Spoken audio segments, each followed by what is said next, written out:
은 올해 2019년 1월 27일 날 적은 글입니다. 지금은 2019년 4월 27일, 28일입니다. 오늘은 28일이고, 그리고 이 글은 27일 날 쓴 글인데, 저는 왜 이런 생각을 하냐면, 저와 같은 생각을 하는 사람들과 이야기를 할 때는 그렇게 신선함을 받지 못합니다. 그런데 저와 다른 생각을 하는 사람들을 생각을 듣고 의견을 들었을 때 그 말이 아주 논리적이면은 정말 신선하고 받아들입니다. 아, 이런 것도 있구나. 이런 생각도 가능하구나. 그래서 주로 저는 조선일보나, 근데 요즘엔 조선일보는 너무 재미가 없습니다. 왜냐? 다 아니까. 너무 자극적이지가 않습니다, 이제. 예전에 봤을 때는 엄청 자극적이었는데 지금은 자극적이지 않습니다. 그래서 저는 정규제를 봅니다. 정규제 TV로 보고 있습니다.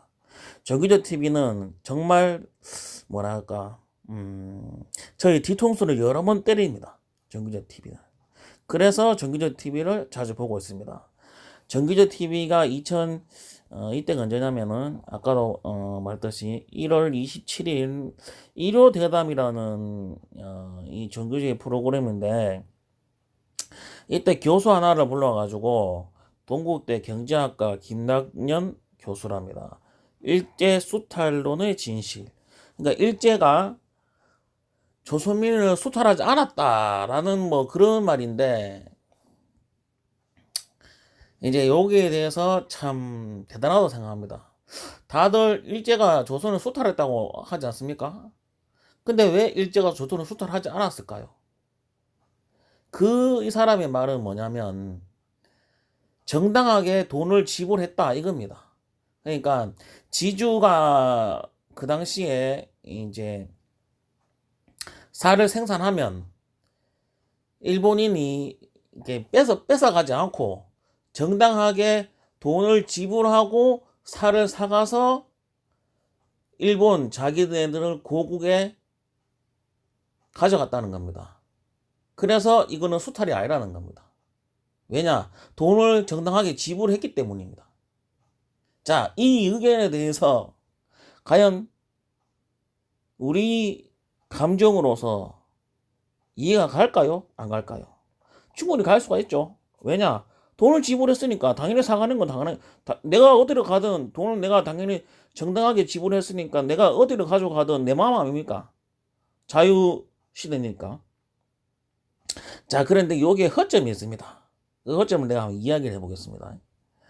오늘의 정규제는 1호 대담이라고 일본이 조선인을 수탈하지 않았고 교수를 하나 데리고 와서 이야기를 했는데요. 이런저런 생각을 할 수 있죠. 생각은 자유니까. 그렇습니다. 생각은 자유입니다.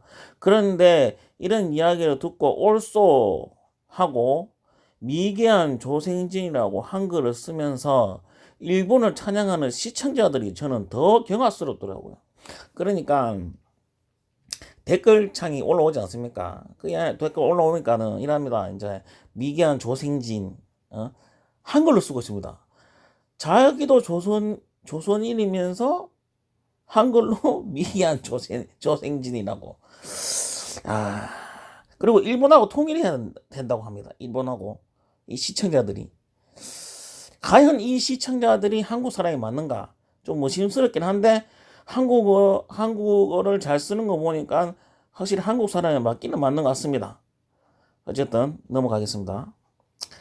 조금만 상식을 가진 사람이라면 살 수출이 아니라 수탈인 것을 알 수가 있습니다. 아까도 이야기했듯이 돈으로 지불했다 해서 수탈이 아닌 게 아닙니다. 왜냐? 일제시대의 기록이 없습니다.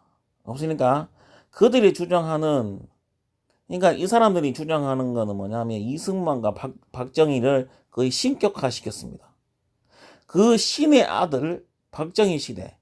왜 박정희가 신의 아들이냐 하면은 먹고 사는 걸 해결했다는 거야. 조선인이 5천 년 동안 굶어 죽었는데 그 먹고 사는 해결했는 사람이 박정희라니까 그 박정희는 곧 신의 아들이라는 겁니다.